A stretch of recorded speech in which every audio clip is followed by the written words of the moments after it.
Amigas y amigos, los saluda con el afecto de siempre José Manuel Villalpando, aquí en una emisión más de su programa, La Historia que Quiero Vivir. Programa que se transmite a través de este canal de YouTube, el canal de José Manuel Villalpando, valga la redundancia. Como ustedes bien saben, los programas que se encuentran en este canal, que son varios centenares, casi ya 500, porque el otro día revisaba yo la cifra y pues hasta me sorprendí de mí mismo de la cantidad de programas que hay ya disponibles en el canal de YouTube, y ustedes pueden verlos, escucharlos cuando ustedes gusten, cuando quieran, cuando les nazca, cuando ustedes lo decidan. Este programa, que es especial porque ha sido grabado para efecto de Semana Santa, que se aprovecha para hacer un puente vacacional, estará disponible desde el día jueves 17 de abril, a partir de las 7 de la mañana.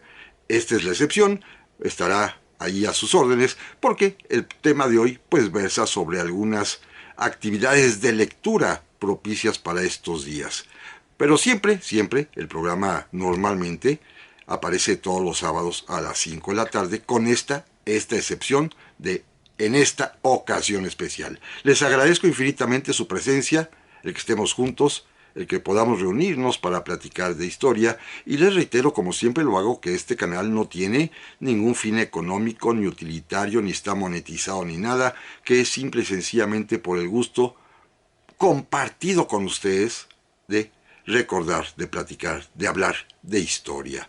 Por supuesto, les reitero que como siempre están a su disposición las vías electrónicas que permiten comunicarnos, bien sea a mi correo villalpandohistoriador@gmail.com, o bien a mi página de Facebook Villalpando la Historia, o en los comentarios que permite este mismo canal de YouTube. Ya no se diga más, amigas y amigos, y si les parece a ustedes bien, vamos a dar inicio al programa de hoy. Y como se trata pues de una semana de asueto, por lo menos para algunas personas tienen 2 días de descanso, el jueves y el viernes. Muchos otros, como por ejemplo quienes vamos a la escuela, ya sea como profesores o como alumnos, pues tienen la semana completa, e inclusive en algunas ocasiones hasta 2 semanas, porque la de Pascua también se otorga como vacaciones escolares. Así que pensé que esta semana, un tanto cuanto más pues leve en cuanto a trabajo, sería propicia para la lectura, para leer, porque me puse a reflexionar.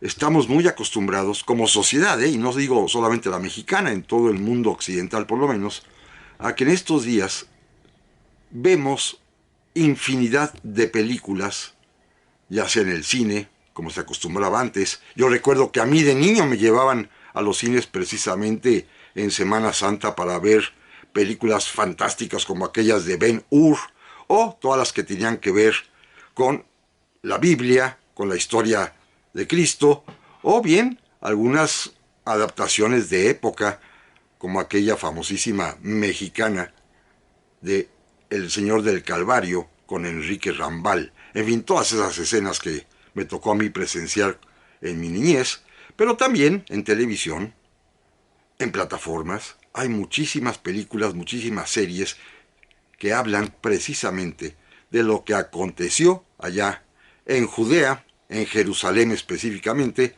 hace pues bastantes años, 2000 años. De esto quisiera yo platicar el día de hoy, no de las películas, sino de darles una alternativa de lecturas respecto de estos temas bíblicos, religiosos, cristianos, sin ningún afán religioso, sino simplemente como lectura instructiva y placentera a la vez de libros que he tenido la oportunidad a lo largo de mi vida de leer precisamente, que versan sobre estos temas. Temas que, repito, me aparto de la religiosidad para verlo simplemente desde un punto de vista histórico-literario. Esta es la idea del programa de esta ocasión. Recomendarles lecturas, así como hacemos en vacaciones de Navidad.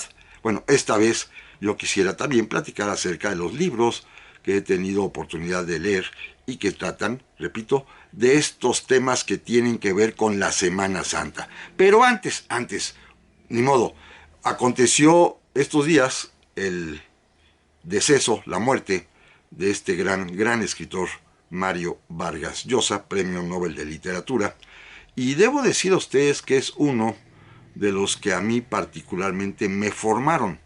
Aclaro que jamás lo conocí más que una vez en un evento público y bueno, no tuve, pues por supuesto, ningún temor en acercarme a saludarlo y a que, pues, platicáramos 10 segundos cuando mucho. No tengo mayor contacto con él, pero sin embargo sí puedo asegurar que leí en su momento toda su obra. Un gran escritor. Pero hoy quisiera simplemente recomendarles nada más un libro de él. Y simplemente a propósito de su fallecimiento, para honrar su memoria. Y me refiero a este que se llama El pez en el agua. El pez en el agua, un volumen bastante macizo, de cerca de 600 páginas, que es en realidad su autobiografía, la historia de su vida contada por él mismo, en donde platica, por supuesto, de sus inicios como escritor, de sus andanzas amorosas con aquella tía famosa, la tía Julia, con la que se casó, que era 10 años mayor que él, para después dejarle y casarse con la sobrina de esa tía, su esposa, hasta el último momento de su vida, pero además también sus experiencias literarias, su formación como escritor latinoamericano que forma parte de esta famosa generación del boom, junto con Gabriel García Márquez, junto con pues, otros grandes escritores de Iberoamérica, entre ellos el mexicano Carlos Fuentes. El último de esta generación del boom latinoamericano fue el propio Vargas Llosa, que acaba de fallecer este pasado domingo. Pero además también narra aquí sus aventuras políticas, como cuando fue candidato presidencial allá en su natal Perú y perdió. En fin, todas estas experiencias las narra aquí Mario Vargas Llosa en El pez en el agua, su autobiografía, que es el libro que en honor a su memoria es el que voy a releer en estos días santos. Pero déjenme pasar ya al tema que nos ocupa el día de hoy y del cual yo quería platicar con ustedes, que son los libros adecuados para estos días, con los temas propios de estos días, insisto, sin ningún tipo de, pues, sustrato religioso, simplemente histórico literario. Miren, para empezar, yo debo decirles que todavía conservo mi libro que de niño mis papás me hacían leer precisamente en estos días, publicado allá en 1959, que se llama Lecciones de Historia Sagrada.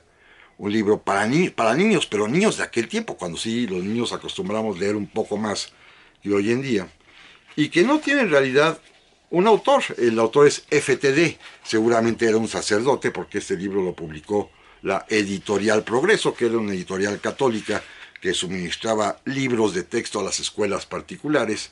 Y en este libro de Historia Sagrada, pues aparece por supuesto toda la vida de Jesús, narrada desde un punto de vista bastante sencillo y simple, apto para los niños de aquel tiempo, como más o menos se acostumbraba en aquellos años cuando yo lo leí, que son los años 60, seguramente entre el 63, 64, 65, fue quizás de las primeras cosas que tuve en mis manos para poder apreciar la lectura y la historia al mismo tiempo, aunque se trataba de un libro con claro tamiz o clara tendencia católica. Pero fue un libro ameno que recuerdo con mucho gusto.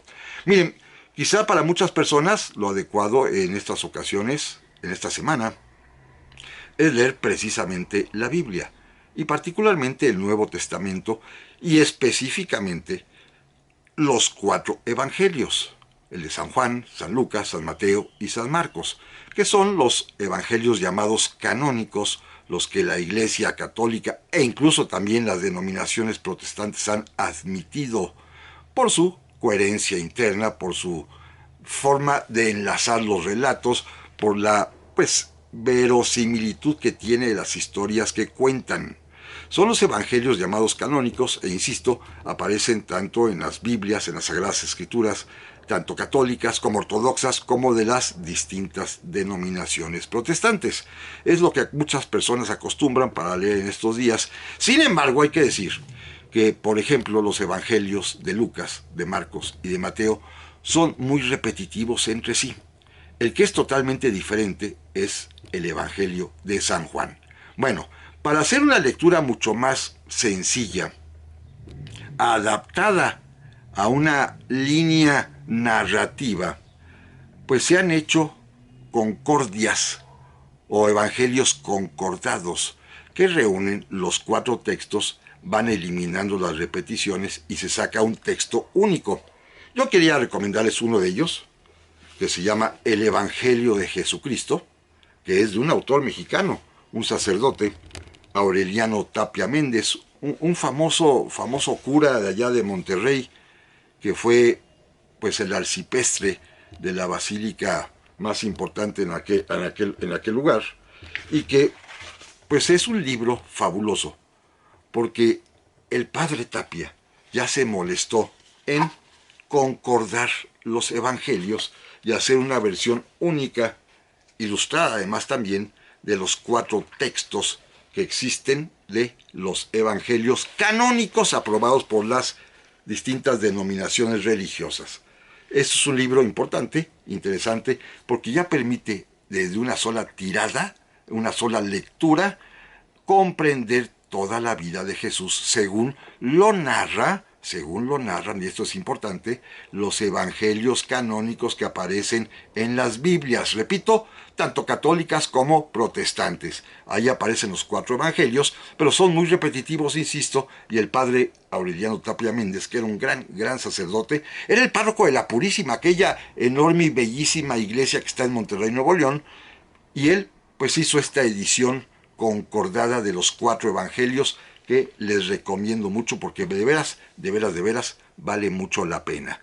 Ahora bien, si ustedes quieren un punto de vista un tanto cuanto diferente, un tanto cuanto distinto, pues un punto de vista inclusive que complementa pero a veces contradice a los evangelios, hay otros evangelios, otros más, los que son llamados los evangelios apócrifos, los evangelios diferentes, distintos, también de la antigüedad, que también provienen de aquellos tiempos, pero que las iglesias, tanto la católica como la ortodoxa como las protestantes, no reconocen como oficiales, pero que sin embargo aportan datos importantes para la biografía de Jesús.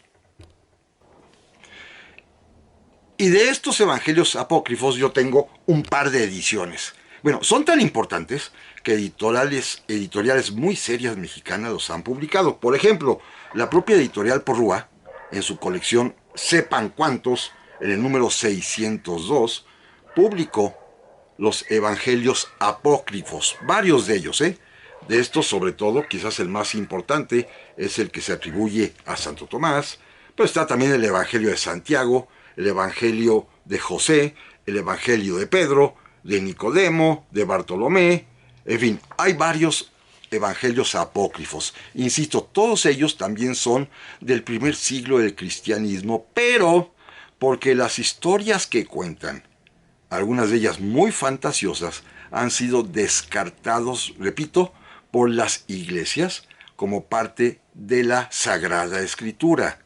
Porque algunos de ellos sí tienen algunas cosas francamente, pues, cómicas, y muy exageradas, pero sin embargo son una fuente interesantísima que complementa indudablemente lo que dicen los evangelios canónicos, repito, de Lucas, de Marcos, de Mateo y de Juan.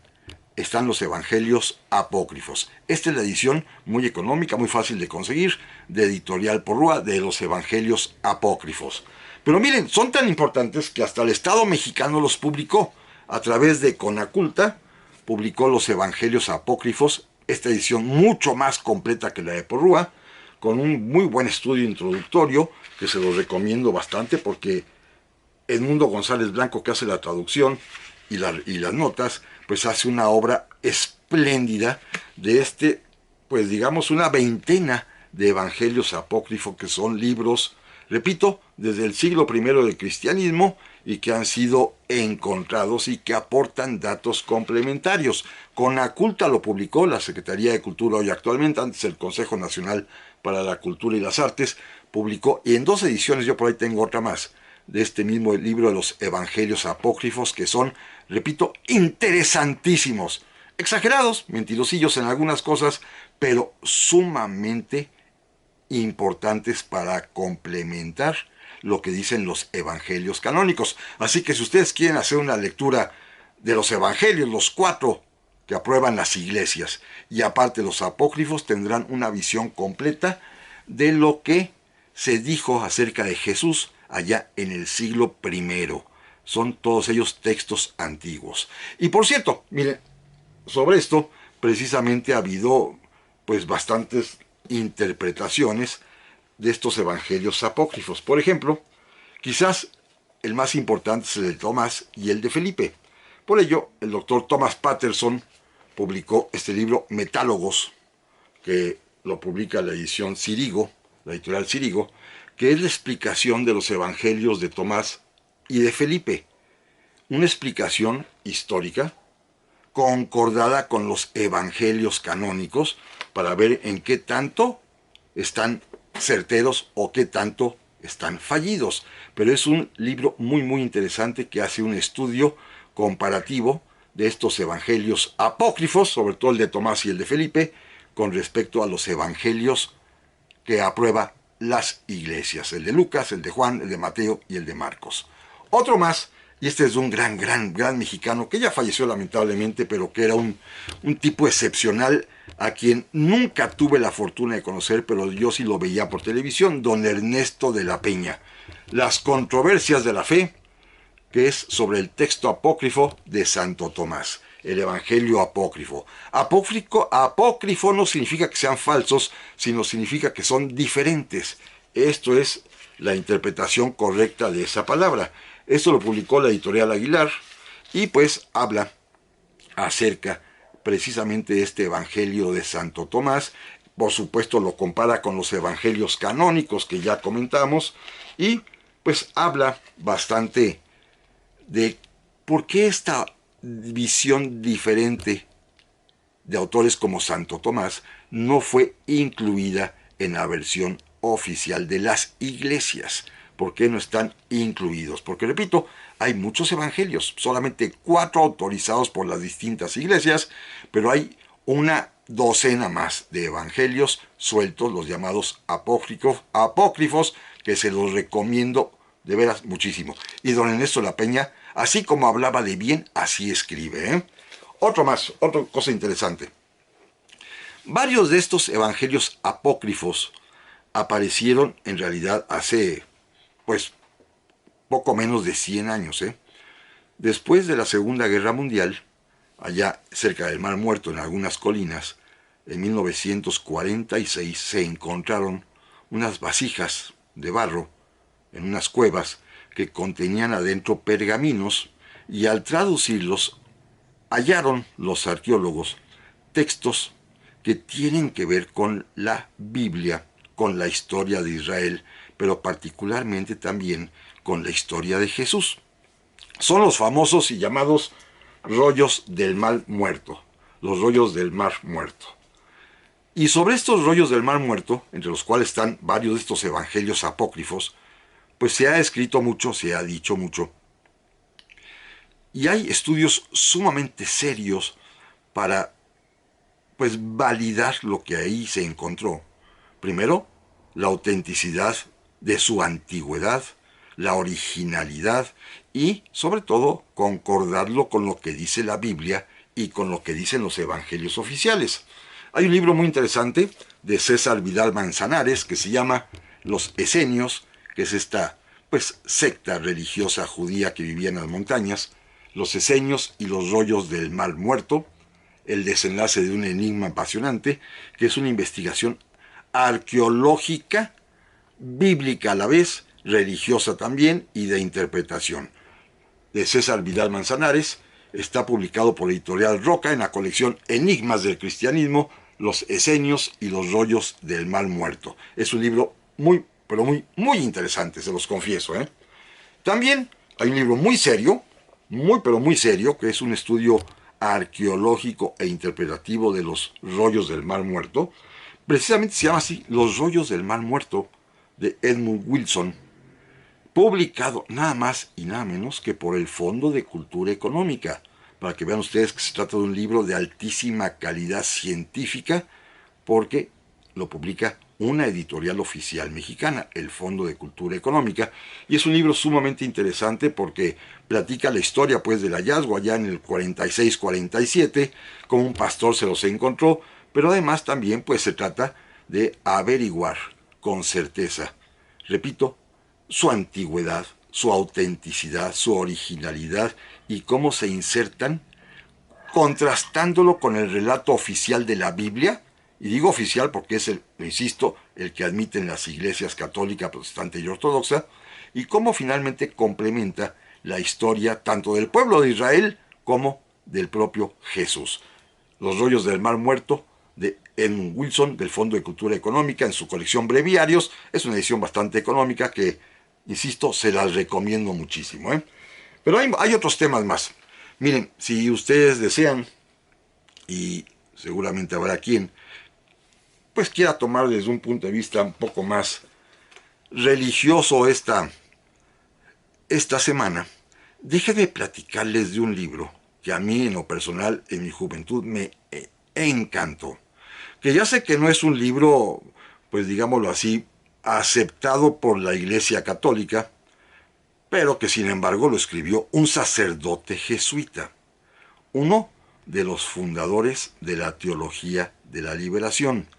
Es un libro para reflexión, es un libro para la meditación, es un libro para entender cómo piensan, por ejemplo, los católicos que están a favor de esta corriente teológica de la teología de la liberación. John Sobrino, que es el autor de este libro, un sacerdote jesuita, repito, de los fundadores de esta ideología libertaria católica, escribió este libro que se llama Jesucristo Liberador. Es un libro, digámoslo así en términos muy coloquiales, de la izquierda católica. Es un libro además también que lo publicó en su momento la propia Universidad Iberoamericana, porque John Sobrino es un sacerdote jesuita.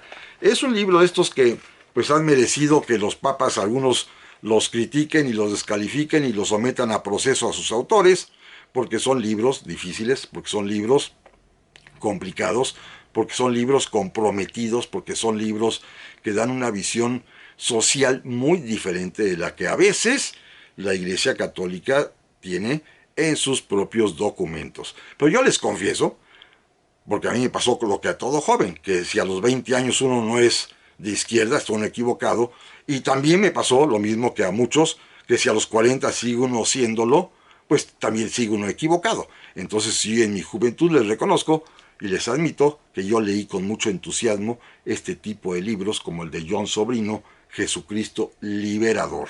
Un libro, para mí, que fue sumamente señero e importante en un momento preciso de mi vida, cuando tenía yo alrededor de 20, 21 años de edad. Son libros, pues, interesantísimos. Otros más, también diferente, de un gran autor español, Fernando Díaz Plaja, que se caracterizaba por ser irónico, un poco humorístico, pero en serio, es La Biblia contada para mayores.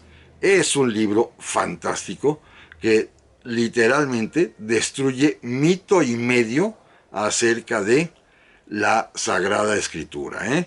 Aquí se da uno cuenta de cuántas cosas exageradas. Por ejemplo, el famoso paso por el Mar Rojo, pues nos cuenta la Biblia y todavía se repiten y se creen a pie juntillas, cuando en realidad tienen otro tipo de explicación. Fernando Díaz Plaja, La Biblia contada para mayores, de editorial Plaza Janés. Este fue un libro que ya en mis épocas un tanto cuanto, pues ya mayor, a los 30 años de edad, ya leí con mucho gusto y con mucho desparpajo, sobre todo, pues entendiendo y comprendiendo y apartándome, por supuesto, de las creencias normales y que, por supuesto, son temas que a veces con ciertas personas no se pueden tocar. Las grandes mentiras de la Biblia, o más bien la Biblia contada para mayores, como bien dice Fernando Díaz Plaja. un gran autor español que les recomiendo positivamente. Y otro libro muy serio, este sí es muy serio, es una investigación histórica muy interesante de un autor alemán, Wedwig Fricke. El libro se llama El juicio contra Jesús. ¿Quiénes fueron los verdaderos culpables de la crucifixión? Es un libro sumamente interesante, publicado por la editorial Roca también, en su misma colección de enigmas del cristianismo, y este autor alemán hace un estudio histórico, jurídico y casi policíaco acerca del juicio contra Jesús. Es un tema verdaderamente interesante verlo desde su punto de vista de historia del derecho, en que se mezclan y se combinan el derecho judío y el derecho romano, que es lo que se le aplica a Jesús por los dos juicios a que fue sometido, ante el Sanedrín y por supuesto ante Poncio Pilatos. Es un libro histórico, jurídico, muy interesante, que vale muchísimo la pena, este de Wedwig Fricke, El juicio contra Jesús. ¿Quiénes fueron los verdaderos culpables de la crucifixión? Bueno, la respuesta se las dejo para que la vean ustedes, que es interesantísima y verdaderamente muy apasionante. Una lectura de veras que vale muchísimo la pena. Pero no se vayan, amigas y amigos, que en un momento más vamos a continuar con este interesante tema. Ya estamos aquí, amigas y amigos, para la segunda parte de este programa, dedicado particularmente a los libros que es posible leer en Semana Santa. Y digo es posible porque muchas personas están de vacaciones, algunos con un par de días de asueto, otros, como en mi caso, con una semana completa, otros más, los jóvenes de las escuelas pues de educación básica, educación media, tendrán 2 semanas de vacaciones, así que es un momento oportuno para leer y pensé que la lectura adecuada correspondiente a estos días santos son los temas referidos precisamente a la historia del pueblo de Israel, a la historia de Jesús, desde un punto de vista histórico, literario, científico. No estoy utilizando ningún tipo de argumento religioso y al contrario, no es para convencer a nadie, sino simplemente para que disfruten el gusto de leer. Incluso he comentado ya el caso de los evangelios apócrifos, que son de alguna manera los complementos de los 4 evangelios canónicos. Fíjense bien que las 3 denominaciones cristianas más importantes, los católicos, los protestantes y los ortodoxos, reconocen como los únicos válidos para explicar la vida de Jesús, cuando existen estos otros textos llamados apócrifos, no por falsos sino por diferentes, que son también sumamente interesantes. A eso me referí en la primera parte de este programa, pero sin embargo déjenme avanzar ahora con un tema diferente. E insisto, se trata pues de que esta semana, en la que tradicionalmente pues miramos películas del tema en televisión o en el cine, o ahora en plataformas también, pues podamos tener un punto de vista distinto a través de la lectura. Vamos a hablar ahorita ya de libros que tienen que ver directamente con Jesús. Algunos de ellos muy serios, otro un poquito pues de esas de medio de ciencia ficción, como por ejemplo miren, de Thomas Huber, que se llama El misterio del sudario de Cristo, de la colección Lo inexplicable, de la editorial Javier Vergara. El misterio del sudario de Cristo. Que esto sí es toda una historia y hay muchísimos libros al respecto sobre la sábana santa, la que se encuentra ya en una iglesia en Turín, Italia, que si es real, que si no es real, que si es una impresión fotográfica inversa de lo que pudo haber sido el rostro y el cuerpo de Jesucristo. En fin, no lo sé. A todo esto se explica aquí, en este libro de Thomas Huber, El misterio del sudario de Cristo, que sí es francamente interesante, porque narra pues muchísimas hipótesis y algunas hasta fantasías de lo que las personas han pensado y creído acerca de la famosísima sábana santa, El misterio del sudario de Cristo, de Thomas Huber. Hay un libro, este es al contrario muy serio, pero de divulgación, que escribió un gran comentarista y escritor mexicano de temas religiosos, Roberto O'Farrill, que seguramente lo han visto en la tele como lo veo yo también, que se llama Las Reliquias de Jesucristo. Este es un libro muy muy interesante. No habla precisamente mucho de la vida de Jesús, sino más bien de objetos que se conservan y que tienen que ver con Jesús, o supuestamente tienen que ver con Jesús. Por ejemplo, la casa de la Virgen María en Éfeso, la Santa Cofia, la lanza sagrada, los pedazos de la cruz. Ustedes saben que la cruz, digo, es una especie de ironía, pero pues en pedacitos la han repartido por todo el mundo, y aquí en la Ciudad de México tenemos hasta varios fragmentos o astillas de la Santa Cruz, imagínense nada más.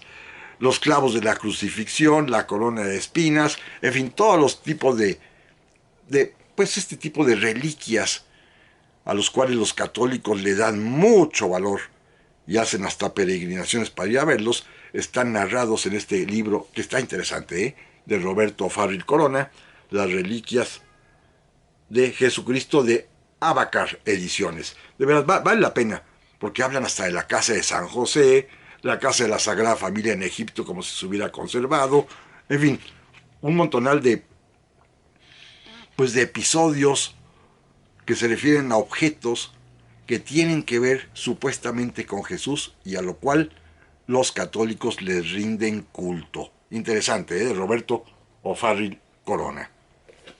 Ahora bien, vamos a las biografías que sí son importantes. Históricas, absolutamente históricas y muy bien documentadas con base en la información que proviene, fíjense bien, de los evangelios, por supuesto, de los 4 canónicos, pero también de los evangelios apócrifos, pero también de los textos del tiempo, como por ejemplo de este famoso escritor judío romano Flavio Josefo, y de muchas otras fuentes directas de la antigüedad cristiana, en donde sí se habla de Cristo, porque se habla de Cristo, de Jesucristo, no solamente en los evangelios, también en muchos textos romanos, en muchos textos judíos, en muchos textos griegos de la época, porque finalmente el cristianismo y su fundador Cristo, pero sobre todo su despliegue, fue un asunto importantísimo allá en el siglo I, segundo y tercero después de Cristo, precisamente cuando se expandió la doctrina cristiana, y muchas personas, no necesariamente judíos ni cristianos, comenzaron a hablar y a escribir al respecto. Así que hay muchísima fuente de información directa, de primera mano, repito, de antigüedad comprobada de hace 2000 años. Y estos son 3 libros que sí les quiero recomendar. Los 3 los he leído con mucho cuidado, los 3 son muy serios, los 3 son pues de buen tamaño, comenzando por de un sacerdote, José Luis Martín Descalzo, la editorial Sígueme, que se llama Vida y Misterio de Jesús de Nazaret. Este libro, Vida y Misterio de Jesús de Nazaret, de José Luis Martín Descalzo, repito, un sacerdote, tiene nada más ni nada menos que 1250 páginas. Es quizás la investigación más erudita que yo he podido leer sobre la vida, la biografía en realidad de Jesús. Es un libro importantísimo, interesantísimo. Debo decirles que la Iglesia Católica no confía mucho en este sacerdote porque les parece un tanto cuanto pues revolucionario, porque sus conclusiones, sus tesis a veces se apartan del dogma.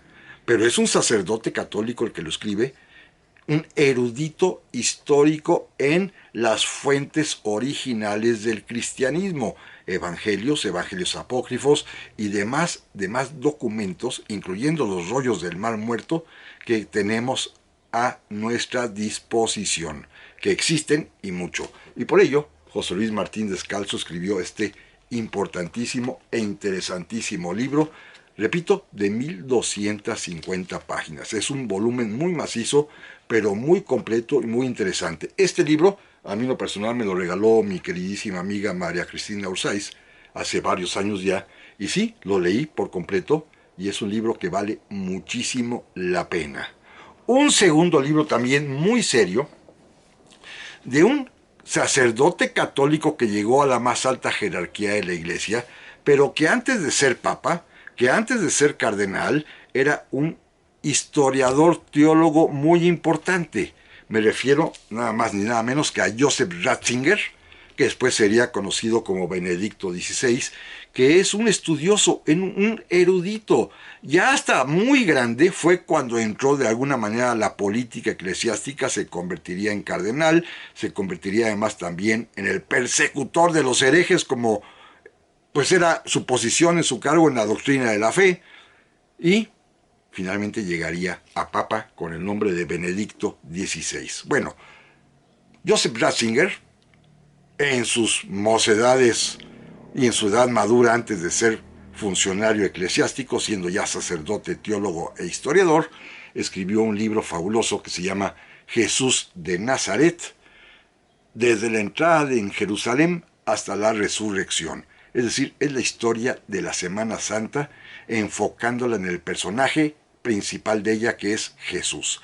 Es un libro muy serio, ¿eh? No hay que pensar que se trata del Papa que escribió, sino es un sacerdote a los 30 años de edad que se dedica a estudiar fuentes y que escribe un libro sobre Jesús que después, este mismo autor, se convertirá en cardenal y más tarde en papa de la Iglesia Católica.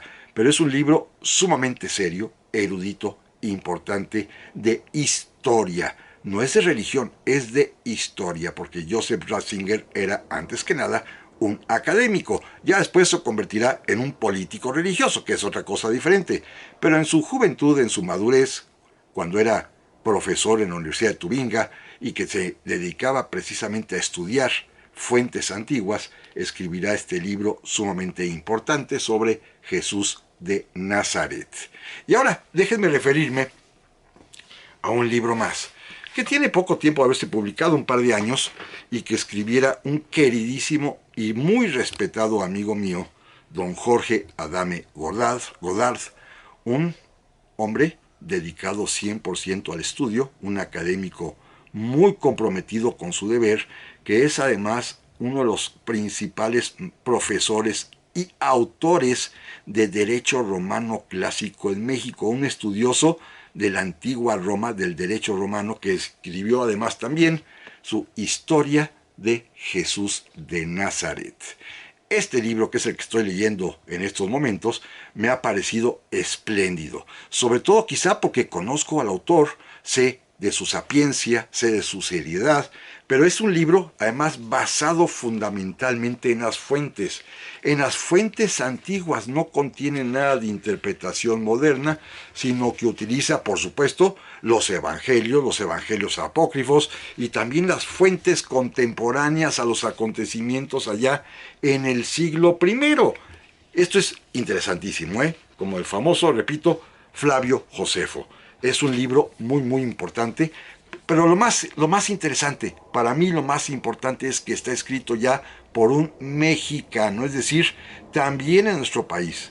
También nuestros autores, también nuestros sabios se han dedicado al estudio de estos temas que son difíciles porque hay que saber pues griego, hay que saber hebreo, hay que saber arameo, hay que saber interpretar los textos antiguos, hay que saber de arqueología, hay que saber también, por supuesto, de teología, de historia. Bueno, que haya mexicanos que ya tienen estas alturas en un libro, pues, de 380 páginas, que está al alcance de cualquier persona y que puede ser apreciado como una auténtica obra erudita, pues a mí me da muchísimo gusto y por eso no dudo yo en recomendárselos quizás como el mejor de estas biografías que he leído. La de Ratzinger indudablemente es buena, la de Martín Descalzo es buenérrima, pero accesible, entendible, para que la podamos disfrutar y conocer y apreciar. Este libro de Historia de Jesús de Nazaret, de Jorge Adame Godard, lo publicó la editorial Nun. Este sí está a la venta por ahí, yo lo acabo de conseguir hace poco tiempo y lo guardé específicamente para esta Semana Santa para disfrutar de su lectura. Jorge Adame Godard, Historia de Jesús de Nazaret, que es quizás el mejor que les puedo recomendar y el más accesible también en estos momentos. Es un libro pues interesantísimo, vale la pena. Y pasemos ahora a un último sector, un último segmento de libros Esta vez novelas. Novelas también aptas para ser leídas en estos días santos. Si ustedes quieren tener algún tipo de relación literaria con la historia que se cuenta en estos días, pues hay novelas también. Por cierto, esto de días santos es muy peculiar porque también se le llama de manera laica Semana Mayor. Es algo que se originó, fíjense qué curioso, en la época de las leyes de reforma, cuando don Benito Juárez expidió la ley que establece los días festivos y dispuso que, pues en México los días festivos serían los domingos, se trabajaría de lunes a sábado, pero serían los domingos días festivos y de descanso, y ciertos días del calendario, por ejemplo, el 5 de febrero, por ejemplo, el 16 de septiembre, que son los días, digámoslo así, del ceremonial laico de descanso. Pero don Benito, que sabía perfectamente bien que vivía en un país católico, no pudo hacer a un lado ciertos días de festividad religiosa, como lo son indudablemente el 12 de diciembre, que también Juárez declaró como día de fiesta, como lo es también, fíjense qué curioso, el día de Corpus. A Juárez seguramente le interesaba mantener la tradición de Corpus y lo declaró también día de fiesta, pero también el 25 de diciembre, día de Navidad. Pero fíjense, en las propias leyes de reforma aparecen como días de asueto jueves y viernes de Semana Mayor. No quiso llamarle Semana Santa, Benito Juárez, pero les llamó Semana Mayor, y desde las leyes de reforma son días de asueto el jueves y viernes. Jueves y Viernes Santo o jueves y viernes de Semana Mayor, como ustedes quieran llamarlo. Pero bueno, las novelas. Bueno, déjenme comenzar por una que es un poco irónica, pero es amenísima y divertidísima, que es un clásico mexicano que de alguna manera es una parodia, pero muy en serio y muy dramática, de, pues, los Evangelios. Me refiero al gran libro de ese gran autor mexicano Vicente Leñero, que se llama El Evangelio de Lucas Gavilán, que es una representación, si ustedes quieren, parodiada del Evangelio de Cristo a un caso, por supuesto de ficción, inventado por el propio Leñero, actualizando simétricamente, paso a paso, todo lo que le aconteció a Jesús en un personaje llamado Lucas Gavilán, que vive aquí en México. La pasión, la muerte y casi la resurrección en este Evangelio de Lucas Gavilán, que insisto, es un clásico mexicano que vale mucho la pena. Si no lo han leído, de veras léanlo, porque hay ciertos autores mexicanos que pasan ya desapercibidos, que los hemos olvidado, pero Vicente Leñero para mí es uno de los autores esenciales del México contemporáneo. Ya falleció, pero es un autor fundamental de las últimas décadas del siglo XX, Vicente Leñero con su Evangelio de Lucas Gavilán. Otro más, otra novela interesantísima. Esta la acabo de adquirir hace unos días, de un gran autor francés, Max Gallo, que se llama Jesús, el hombre que era Dios. Es una novela basada en la historia de un centurión romano a cuya centuria, de parte de la Legión Décima, le encomiendan precisamente la crucifixión de Cristo y la vigilancia de los lugares y sobre todo la cuestión del Santo Sepulcro, cuidarlo, en fin. Y es un legionario que después se va a convertir al cristianismo por una serie de sucesos posteriores que son narrados con mucha amenidad y muy en serio por Max Gallo en este libro Jesús, el hombre que era Dios. Este libro va a dar origen a una película también moderna que se refiere a estos temas, de la historia que está circulando, que está en las plataformas, acerca de un centurión que está presente en la crucifixión. Pero Max Gallo es un escritor francés muy serio, ya falleció, pero yo le tengo mucha admiración porque, además de que era un hombre político convencido de izquierda, fue miembro también de la Academia Francesa, y dos de sus novelas, esta de Jesús el hombre que era Dios y la que se llama Napoleón, se van a convertir en guiones originales para miniseries de televisión. Hemos hablado de la serie de Napoleón en televisión, que se va a hacer recomendado. Bueno, el autor de la idea original es precisamente Max Gallo, un gran escritor francés, ya fallecido, de la Academia de Francia, que este lo acabo de comprar hace unos cuantos días porque me llamó la atención y está muy interesante. Y descubrí que es la base de esa miniserie o película que obra en las plataformas. Una muy interesante también de Mario Brelich, La ceremonia de la traición. Esta es una historia novelada o una historia con tratamiento de novela.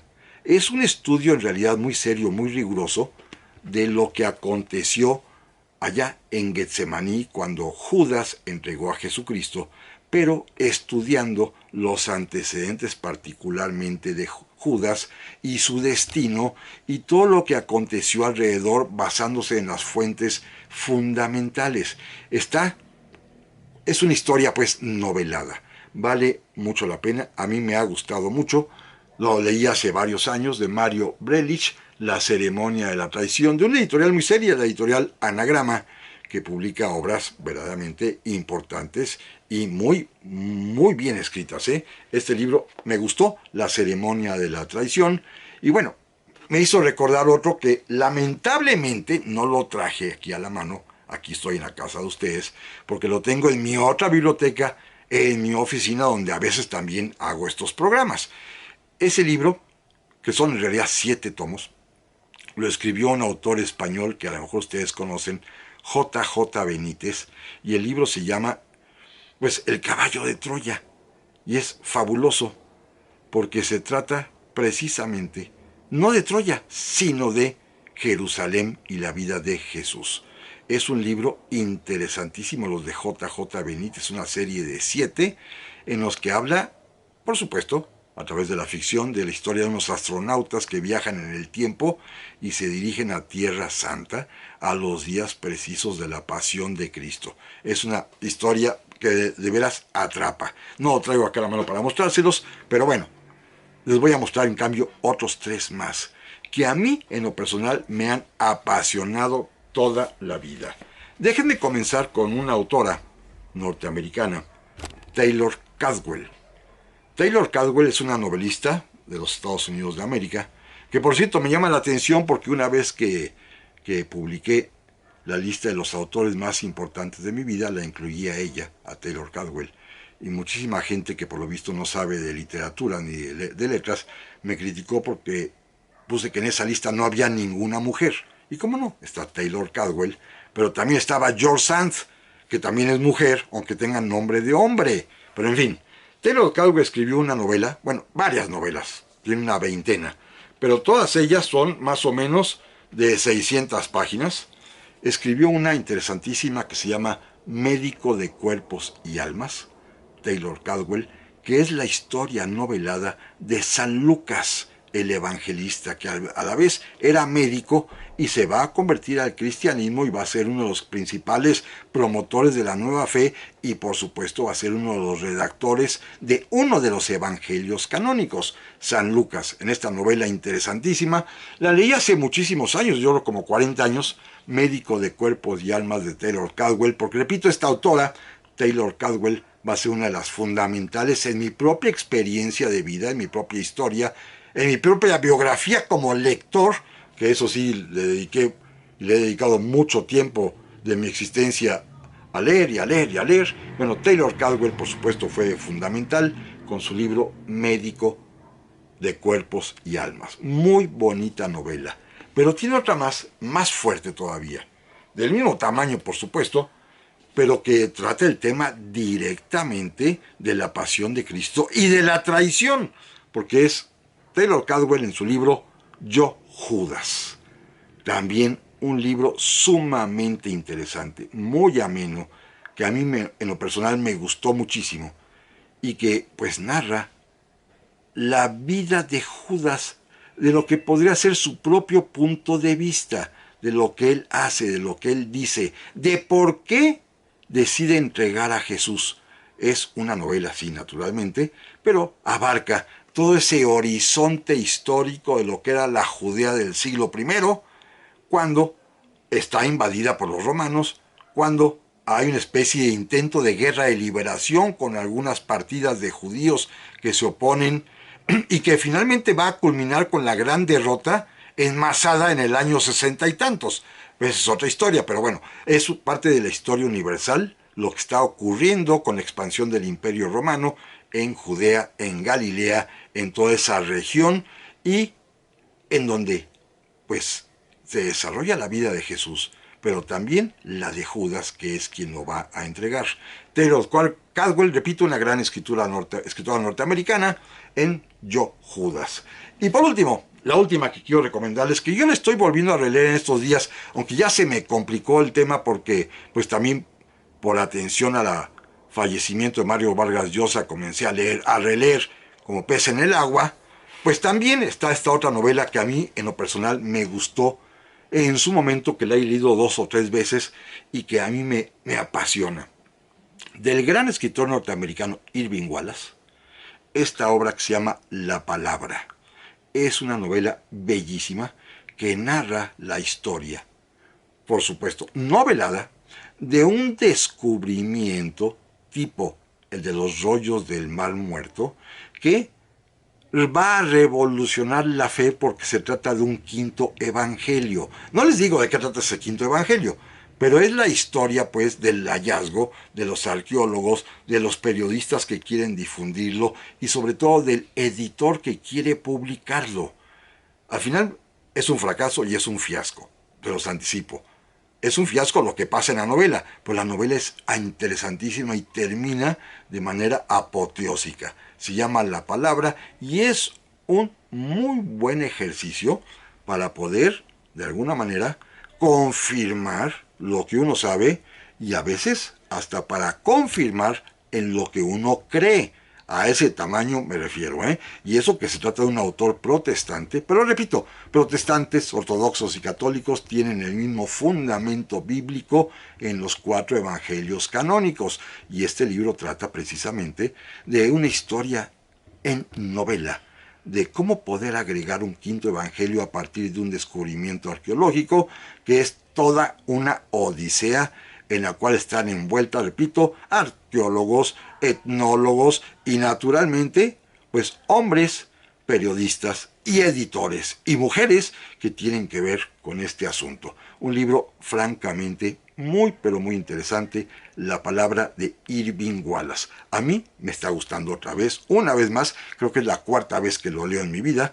Claro, lo compré hace 40 años, por supuesto, cuando tenía yo esta pasión por los novelistas de su tiempo, en mi tiempo, norteamericanos como Irving Wallace, como Taylor Caldwell, como Irving Stone, que hemos platicado en varias ocasiones de ellos, pero es un libro pues que a mí me ha resultado muy interesante, muy útil, muy divertido, muy ameno, muy entretenido y que de veras sí se van las horas cuando se dedica uno a leer. La Palabra de Irving Wallace, de Editorial Grijalbo, un libro clásico maravilloso. Pero bueno, amigas y amigos, yo les quiero agradecer muchísimo su presencia, deseándoles que esta Semana Santa, Semana de Asueto, Semana Mayor, como quieran llamarla al estilo juarista, sea para todos provechosa y que tengamos una buena jornada. Y nos vemos, primero Dios, la próxima semana ya con el tema anterior que habíamos dejado pendiente, la historia de la Suprema Corte de Justicia en su segunda parte. Hasta la vista.